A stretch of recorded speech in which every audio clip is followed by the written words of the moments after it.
Salam aziz dostlar.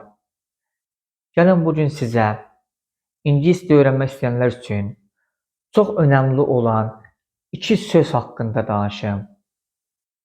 On və over sözləri. Bir çoxumuz bunları fərqləndirə bilmirik. Onla over'un fərqi nədir?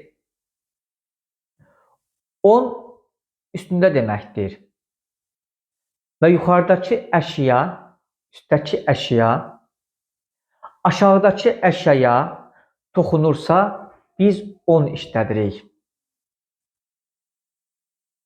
There is a book on the table. Stolun üstündə kitab var. Biz bu şəkildə görürük ki, kitab stola toxunur, masaya toxunur və biz on işlədirik. Over o da üstündə deməkdir. Bu zaman üstdəki əşya aşağıdakı əşyaya qətiyyən toxunmur. Yəni over bir sözlə above sözünün sinonimidir. There is a lamp over the table. Masanın üzərində, üstündə işıq var, lampa var. Bu şəkildə görürük ki, lampa stola, masaya toxunmur və over deyirik.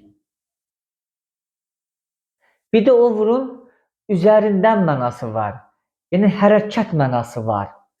The plane is flying over the trees. Təyyarə ağacların üzərindən uçur. Bu şəkildə gördüyümüz kimi istiqamət var.